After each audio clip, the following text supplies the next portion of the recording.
we've collected together all this historical evidence for the resurrection under the heading Alive, and these 16 pieces of circumstantial evidence. But you don't just have to take my word for it. Because this is a historical event, you can investigate it for yourself. You can be a detective.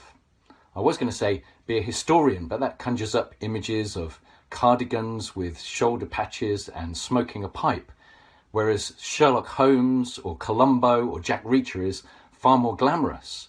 But this is a historical event that can be investigated.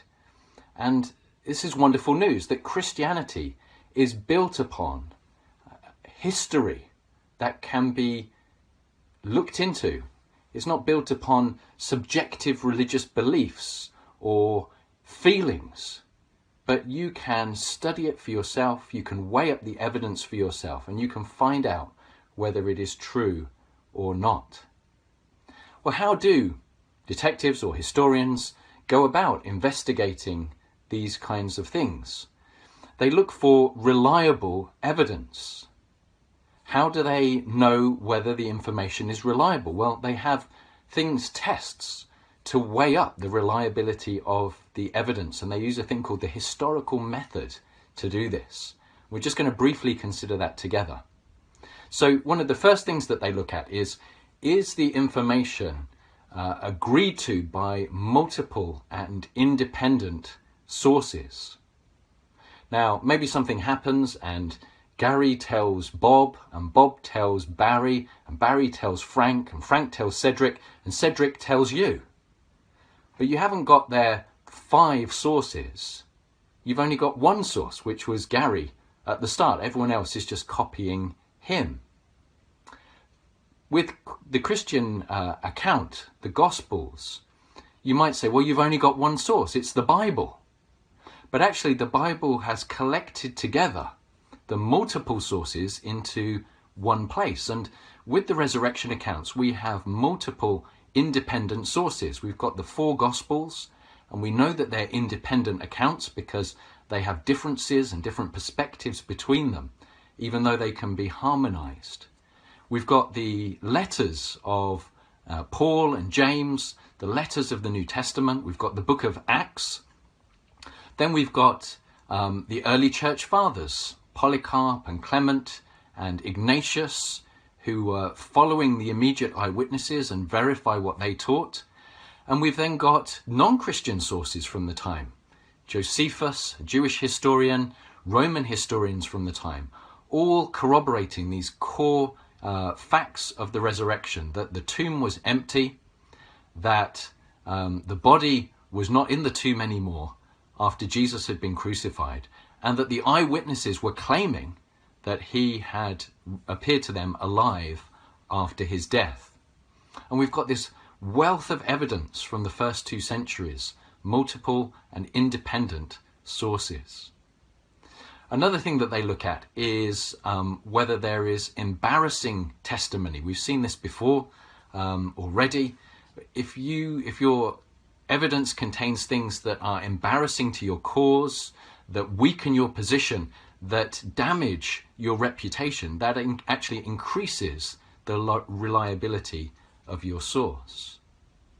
Another thing that they look at is, do enemies and skeptics agree with the claims that you're making? If opponents can confirm what you're saying, that increases the reliability.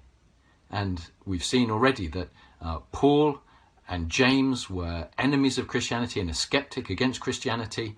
You've got the Jewish historians and the Roman sources of the time, all writing against Christianity and yet agreeing to these core facts about the death by crucifixion, the empty tomb, and that the disciples were claiming that Jesus was alive. Another thing that historians look at is, do the sources contain information that is contrary to editorial intent or an editorial tendency? And what do I mean by this? Well, if you were trying to improve your account, if you were trying to edit it to make it more palatable, to improve it, to polish it, to make it better, then that's a sign that it's been changed, that it's been tinkered with. But if it's full of things that go against that tendency of polishing and improving and making it better, if it's filled with things that are contrary to that, then that shows that it is more reliable, that it hasn't been tinkered with, that it's credible. And we find this exactly using these criteria of embarrassment and other such things in the eyewitness accounts. Something else that they look at is dissimilarity and discontinuity between the eyewitness testimonies, because that shows that they are independent eyewitness accounts. And so maybe you've got an account number one of a murder is these two guys went over to the third guy and a shot rang out and the guy fell down dead. And then you've got another testimony that says a man walked up to him with a gun and pulled it out and shot him and he died. Now, these two can actually be harmonized.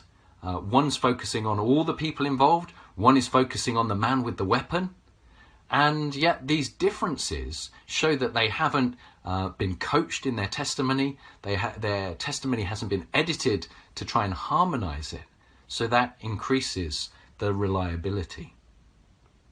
Something else they look at is how accurate are the sources when the sources are dealing with secondary data.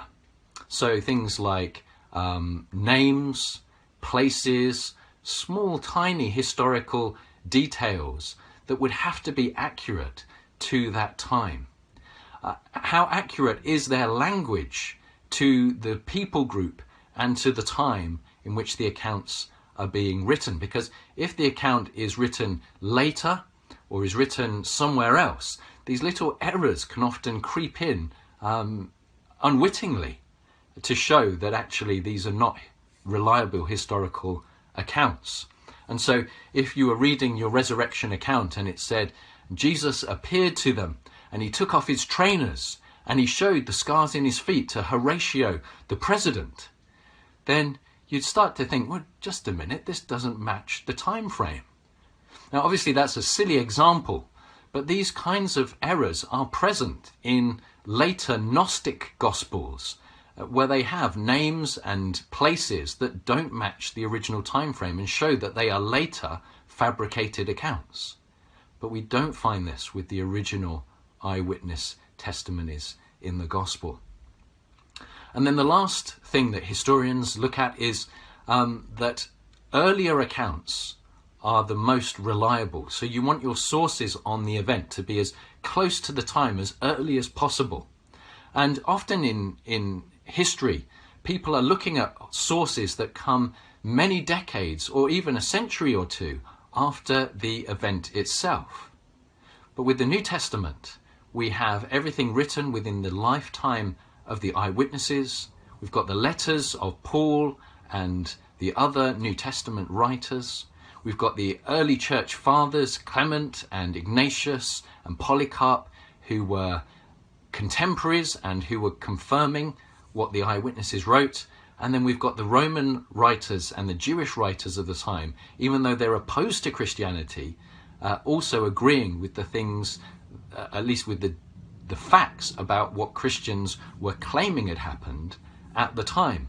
And so this is actually unparalleled in most of ancient history, that we have so much information so close to the time of the resurrection. Just this wealth of evidence within the 1st and 2nd centuries, all these early sources that we can look at.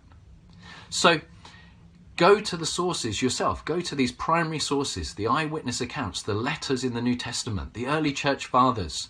Look at Josephus, look at some of the Roman historians like Tertullian and others of the time. Investigate for yourself. Use these tools, the historical method, to weigh up the reliability for yourself. This is a historical event. Look into it. Find out for yourself whether Jesus rose from the dead.